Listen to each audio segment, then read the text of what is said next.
ससुर का घर, बहुओं के लिए शिक्षाप्रद कहानी। जब रोहन कॉलेज में था तब माँ उन्हें और दुनिया को छोड़कर जा चुकी थी। एक कामवाली बाई सकू थी जो सुबह से लेकर शाम तक उनके घर का सारा काम करती थी। नई नई शादी हुई थी, इसलिए सकूबाई का दिन भर अब घर में रहना सीमा को अपनी प्राइवेसी में बाधा सा लगता था। इसलिए अब सकूबाई सुबह खाना बनाना, कपड़े और पोछा करने के बाद चली जाती और वापस शाम को आकर खाना बनाती। सकूबाई की दोपहर की गैरहाजिरी से कई छोटे मोटे काम दिखाई देने लगे, जिनमें से ज्यादातर काम बिना कहे सुधीर जी ये सोचकर कर लिया करते कि बहू को मदद हो जाएगी, लेकिन बहू सोचती कि ससुर को औरतों के काम में दखल देने की आदत है। एक दिन मौका देखकर सीमा ने रोहन से कहा, क्यों ना हम बाबूजी को वृद्धाश्रम में भेज दे। सिर्फ एक बार पैसा भरना पड़ेगा और उन्हें भी अपने उम्र के लोगों का साथ मिल जाएगा। हमें भी अपनी प्राइवेसी के बारे में ज्यादा सोचना नहीं पड़ेगा। रोहन ने सीमा की बातों पर ज्यादा ध्यान नहीं दिया।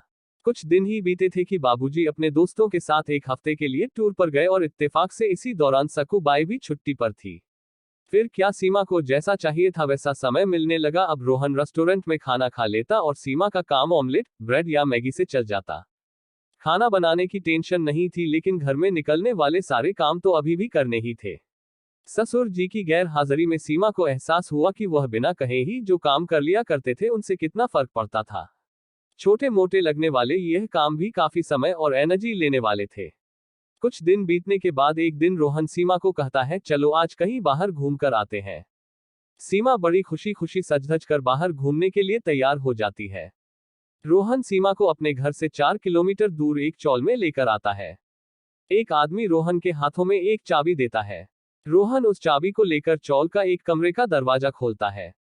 कमरा खुलते ही 2 रूम वाले उस छोटे से अंधेरे से भरे घर के अंदर रोहन सीमा को लेकर जाता है और कहता है, कैसा लगा तुम्हें हमारा नया घर।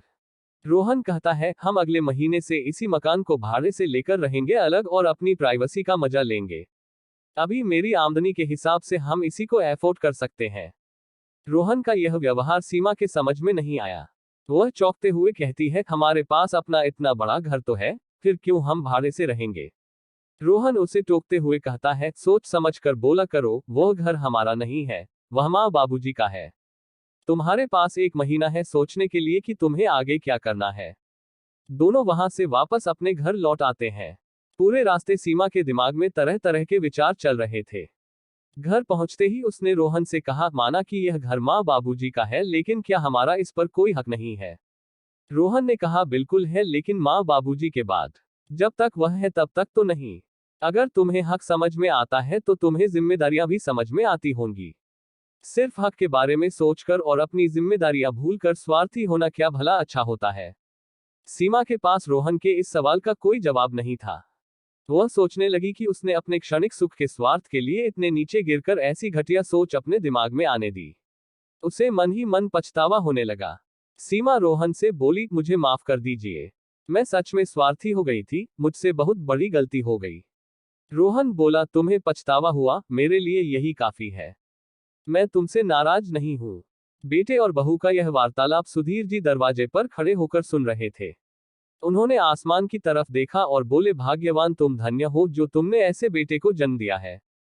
उन्होंने दरवाजा खटखटाया। बहू ने दरवाजा खोला तो उनके हाथों में पकड़ी थैली से गरम गरम समोसों की सुगंध उसको आने लगी। ससुर ने अपनी बहू से कहा, वो कोने वाले हलवाई के पास से लाया हूं, तुम्हें बहुत पसंद है ना। सीमा को अपने ससुर के प्रति विचार और ससुर के उसके प्रति प्यार, उन दोनों का फर्क समझ में आते ही उसकी आंखों में पश्चाताप के आंसू और चेहरे पर अपने परिवार के प्यार के कारण मुस्कान आ गई। दोस्तों, इंसानी दिमाग में दिन भर में हजारों विचार आते हैं, कुछ अच्छे कुछ बुरे, लेकिन किसी भी विचार को शब्दों में परिवर्तित करने से पहले उनको समझना बहुत जरूरी है। अक्सर विचार और वास्तविकता एक दूसरे से मेल नहीं खाते हैं। हमारे बुजुर्ग जो हमें बोझ लगते हैं, जिनसे हम बात बात में चिढ़ जाते हैं, और ऐसा इसलिए होता है क्योंकि हम स्वार्थी होकर सोचते हैं और हम उनके योगदान को समझ नहीं पाते।